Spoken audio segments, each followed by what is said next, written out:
ದೆಹಲಿಯಲ್ಲಿ ಸಂಭವಿಸಿರುವಂತಹ ನಿಗೂಢ ಸ್ಫೋಟದ ದೃಶ್ಯಗಳು ನಿಜಕ್ಕೂ ಬೆಚ್ಚಿ ಬೀಳಿಸುವಂತಿದೆ. ಒಂದ್ ಕಡೆ ಆಸ್ಪತ್ರೆಗೆ ಭೇಟಿ ಕೊಟ್ಟಿರುವಂತಹ ಗೃಹ ಸಚಿವರು, ಕೇಂದ್ರ ಗೃಹ ಸಚಿವರು ಅಮಿತ್ ಶಾ ಅವರು ಗಾಯಾಳುಗಳ ಆರೋಗ್ಯವನ್ನ ವಿಚಾರಿಸ್ತಾ ಇದ್ದಾರೆ. ಘಟನೆ ನಡೆದಂತ ಸಂದರ್ಭದಲ್ಲಿ ಅವರಿಗೆ ಹೇಗೆ ಗಾಯ ಆಯಿತು, ಅವರು ಎಲ್ಲಿದ್ರು, ಎಷ್ಟೊತ್ತಿಗೆ ನಡೀತು, ಎಲ್ಲ ಆಯಾಮದಲ್ಲೂ ಅವರನ್ನ ಪ್ರಶ್ನೆ ಮಾಡ್ತಾ ಇದ್ದಾರೆ. ಈ ಒಂದು ಆಸ್ಪತ್ರೆಯ ಭೇಟಿ ಬಳಿಕ ನೇರವಾಗಿ ಅವರು ತೆರಳೋದು ಆ ಘಟನೆ ನಡೆದಂತ ಜಾಗಕ್ಕೆ.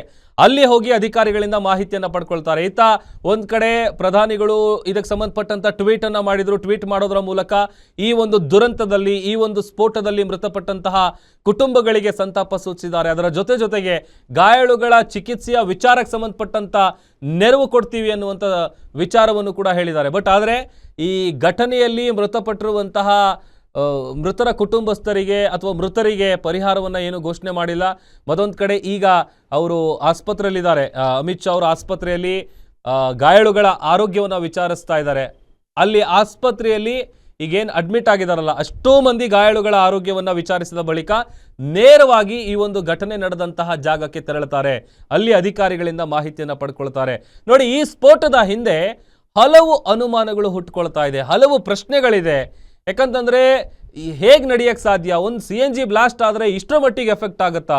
ಅದು I-20 ಕಾರ್ನಲ್ಲಿ ಆದಂಥ ಬ್ಲಾಸ್ಟು ಅಕ್ಕಪಕ್ಕ ಇದ್ದಂತಹ ಕಾರ್ಗಳಿಗೆ ಹಾನಿ ಮಾಡಿದೆ, ಅಕ್ಕಪಕ್ಕ ಹೋಗ್ತಾ ಇದ್ದಂಥ ಜನಗಳ ಜೀವ ಕಸಿದುಕೊಂಡಿದೆ, ಅಲ್ಲಿ ಮೃತದೇಹಗಳು ಛಿದ್ರಗೊಂಡು ಬಿದ್ದಿದ್ದಾವೆ. ಮತ್ತೊಂದು ಕಡೆ ಒಂದಷ್ಟು ಮಂದಿಯ ಪರಿಸ್ಥಿತಿ ಸಾವು ಬದುಕಿನ ನಡುವೆ ಹೋರಾಡ್ತಾ ಇದ್ದಾರೆ ಅಂತ ಅಂದರೆ ಘಟನೆಯ ವಿಚಾರಕ್ಕೆ ಸಂಬಂಧಪಟ್ಟಂತೆ ಸ್ಫೋಟದ ತೀವ್ರತೆ ಅಷ್ಟು ದೊಡ್ಡ ಮಟ್ಟದಲ್ಲಿದೆ ಅಂತಂದರೆ ಖಂಡಿತ ಅದು AC ಬ್ಲಾಸ್ಟು ಅಥವಾ CNG ಬ್ಲಾಸ್ಟು ಇದು ಯಾವುದೂ ಆಗಿರೋದಕ್ಕೆ ಸಾಧ್ಯನೇ ಇಲ್ಲ. ಮತ್ತೊಂದು ಕಡೆ ಆ ಹ್ಯುಂಡೈ I-20 ಕಾರ್ ಏನಿದೆ, ಆ ಕಾರ್ನಲ್ಲಿ 3 ಜನ ಇದ್ರು.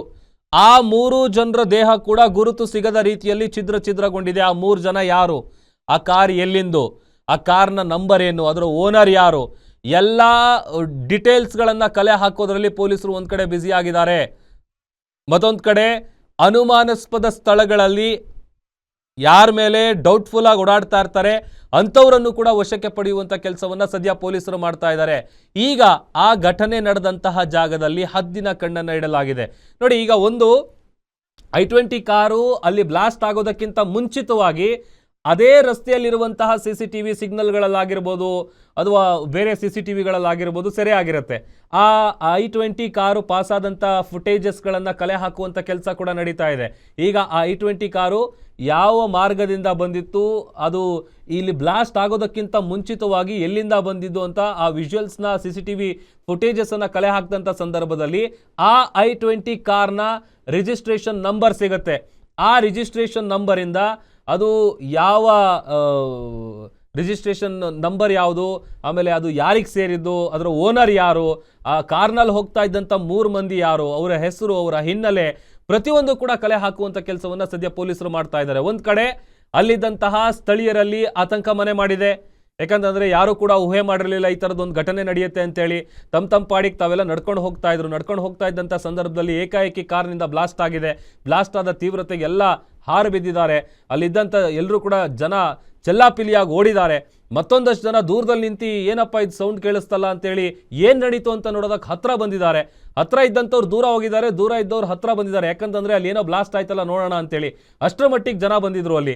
ಆಮೇಲೆ ಅಲ್ಲೇ ಸುತ್ತಮುತ್ತ ವ್ಯಾಪಾರ ಮಾಡ್ತಾ ಇದ್ದಂಥ ವ್ಯಾಪಾರಸ್ಥರೇನಿದ್ದಾರೆ ಅವರು ಕೂಡ ಈ ಸ್ಫೋಟಕ್ಕೆ ಬಲಿಯಾಗಿದ್ದಾರೆ.